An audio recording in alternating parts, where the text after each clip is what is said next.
In 2026, I'm trying to change the way I game. Specifically in two ways: balance and budget. Looking back at 2025, it was an amazing year of gaming for me. I got through several heavy hitters in my backlog, played a few of the great new releases, and just generally had a wonderful time engaging with this hobby. However, there were several ways that my enjoyment was hampered. Much of this was my own doing. Let's start with that first word I mentioned: balance. When I reflect on my gaming habits last year, I think of times when there was an imbalance. This probably looks different for everyone, and it's something that you have to recognize for yourself. But in my case, there were times I neglected responsibilities in favor of playing games. I put off chores or important errands. This, of course, is one of the more obvious ways that unhealthy gaming habits can appear. But there were also plenty of smaller ways, too. There were goals that I set out for myself to achieve that didn't end up manifesting. Music projects, networking in my field, fitness goals. As I get older, I'm recognizing the importance of actively pursuing my hobbies, video games included, while also moderating them with balance. Now, I don't want to give the impression that you have to be on this productivity grind set, min-maxing your hobbies and time. That's definitely not what I mean. Because productivity itself requires balance. You can't just be 100% focused and productive all the time without burning yourself out. This is where video games can come in as a healthy way to decompress and relax. If you're watching this, you know how beneficial they can be. Games offer worlds to get lost in, characters and narratives to engage with, and just a chance to take a break away from reality for a bit. This can be a good thing in some situations, and a bad thing in other contexts. This is why balance is so important. As with anything, too much of a good thing can be detrimental not only to your life, but the good thing itself. It can make it less enjoyable. We've all had that experience of trying to game in a room that's just cluttered with stuff. Maybe your desk is long overdue for a dusting or reorganization. You've got clothes piled up in the corner. After long enough, it gets to be too much. You finally dust your desk, sort the clothes, vacuum. You sit down and start to game again, and your mind is clear, and you have a far better experience than before. The act of decluttering the space around you allows your brain to focus more effectively on whatever task is set before you. This doesn't just apply to physical clutter, but also to mental clutter. The more stuff you put off, the more you procrastinate on your responsibilities, the harder it gets to focus on any one thing, whether that be work or relaxation. I'm not saying any of this as an indictment. I'm speaking from a point of self-reflection and striving to do better in 2026. This is one of my most important goals for the year, and when I originally wrote it down, I specifically wrote, I want to spend less time playing video games. After mulling it over some more, I came to the realization that there's a better way of going about it. I don't actually want to play less video games. I like video games a lot. They mean something to me. I just want to make sure I make enough time for all the other things in my life that also mean something.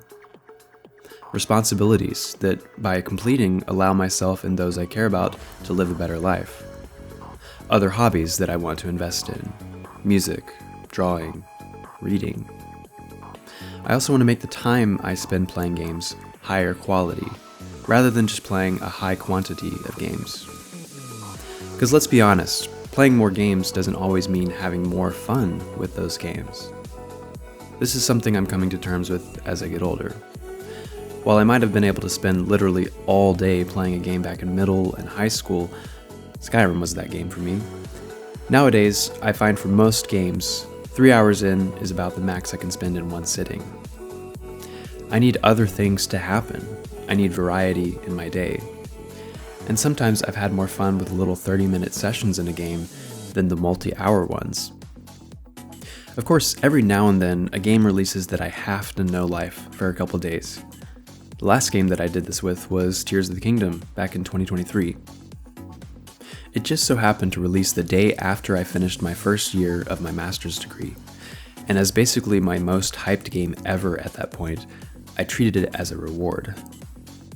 This is the exception. Most games I find myself reaching about an hour or two before it's time to do something else. So that's balance. Let's now talk about the other B word I mentioned, budget. In January of 2025, I told myself I'm not going to be buying any more games until I've made at least a dent in my backlog, which, if you're like me, is like the universe itself, just expanding faster than we can reasonably observe. I had so many unplayed games sitting on my physical and virtual shelves. Why should I keep purchasing games just to add to a list? This didn't work. I bought games, of course. I don't regret this, however. Maybe only certain ones, I will say. Games like Blueprints, Clair, Obscur, Silksong, I wanted to support the devs in these cases, and it's something I feel good about putting my money towards. Even in the case of Silksong, which I admittedly didn't finish, and who knows if I ever will, but I'm still happy to support Team Cherry because I believe in them. However, I did get swept up in the hype of Switch 2, and ended up getting it day one. And it's not like I regret this necessarily. I've had a great time with the Switch 2 so far. And without getting too in the weeds here, with the state of technology these days with RAM and AI and tariffs and all this crap, we might live to see the Switch 2 increase in price only a year or two after it released. Time will tell, but the launch period might have been the cheapest time to buy it. Having said all that, let me just reiterate, I don't regret buying the Switch 2. I do regret buying 2 games for the Switch 2 though. The first is Donkey Kong Bananza. Okay, hear me out. It's not because I didn't like the game. I really loved it, in fact. It's a great game. I regret buying it because literally 2 weeks after it came out, what do I see available to borrow at my local library? Yep, it's Donkey Kong Bananza. A fantastic game, but one that I easily could have saved $70 on, just waiting a little bit longer and taking advantage of public services my taxes pay for. The other game I very, very sadly regret, and it pains me to say this, was Metroid Prime 4. Easily one of the most hyped games ever for me, and also the game I waited for the longest. Like, Silksong fans think they have it bad. Prime fans didn't get a game between 2008 and 2025, basically 2026. We saw the first announcement of this game 8 years ago. I could ramble about this for way too long, but the point is, it was a very disappointing game, and I really, really debated if I would buy it or not, but it just came down to I should buy this game I've waited forever for, as well as tell Nintendo with my wallet that I want more Metroid Prime games. And part of my reasoning was also I should decide for myself if the game is good or not just take the review scores at face value. And what I decided is, it's fine. It's a decent game, but as a Metroid Prime game, honestly, just very disappointing. So, with these $70 lessons having been learned in 2025, 2026 will be the year that I continue to support indie games that I 100% believe in. And outside of that, I will either wait for a sale, as I normally do for most companies not named Nintendo because I'm a disgusting simp, or see if my library carries it. At this point, I just still have so many games unplayed in my Steam library and on my Switch. I just need to stop being a consumer and instead mindfully enjoy what I have already purchased. Small caveat, if there is a new honest-to-God Zelda game, a Smash Bros. Game, Half-Life 3, anything from Monolith Soft, or a Kid Icarus Uprising remake, all bets are off and I'm absolutely day one buying those games. Sue me. So there you have it. 3 weeks into 2026, this video was a bit delayed, so apologies for that.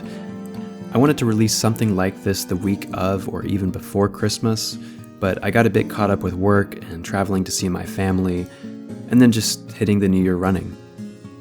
I'm still working out what this channel will be. I think one video a week like I was doing for the first month might be a little unfeasible. Literally the topic of this video is balance, and it's a hard balance to strike doing a video every week while working and trying to still make time to play games, as well as do my other hobbies. I don't want to become one of those video game YouTubers who just talks about games and never actually plays them. Well, that takes us to the end of this video. If you enjoyed this discussion, please leave a like, consider subscribing, and let me know if there's anything you are trying to change with your gaming habits this year. Or any other habits for that matter. Just let me know in the comments below. Alright, take care, and I'll see you in the next one.